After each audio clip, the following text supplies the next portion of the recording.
ATM కార్డులను దొంగిలిస్తున్న ముఠాను మన్యం జిల్లా పాలకొండ పోలీసులు పట్టుకున్నారు. జనవరి నెలలో థామస్కు పాలకొండలోని ఏటీఎం వద్ద సాయం చేస్తున్నట్లు నమ్మించి పిన్ కోడ్ తెలుసుకున్నారు.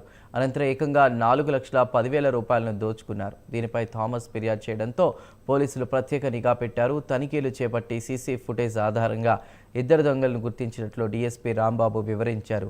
వారి వద్ద నుంచి 4,10,000 రూపాయలు, ఒక కారు, 2 సెల్ ఫోన్లు, 72 ఏటీఎం కార్డులను స్వాధీనం చేసుకున్నామని డీఎస్పీ రాంబాబు అన్నారు. 6/25 318 కాల్స్ ఫర్ బిఎన్ఎస్ యాక్ట్ కింద ఒక కేసు నమోదు చేయడం జరిగింది. ఇది 1వ నెలలో సౌరపు థామస్ గారని ఆయన ఇచ్చారు. 74 years, రిటైర్డ్ హెచ్ఎం.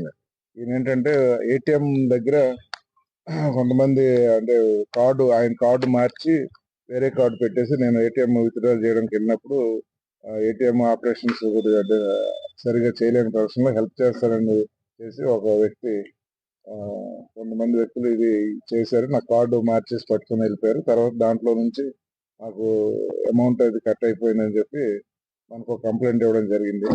అయితే దాన్ని బేస్ చేసుకొని మనం కేసు రిజిస్టర్ చేసి పాలకొండ పిఎస్ చేసుకుని ఎస్ఐ గారు అండ్ టీము సిఐ గారు ఆధ్వర్యంలో ఇది అతను వచ్చిన సీసీ ఫుటేజ్ ఆధారంగాను వాళ్ళు వాడిన సీసీ అంటే సెల్ ఫోన్లో అనాలిసిస్ ఆధారంగాను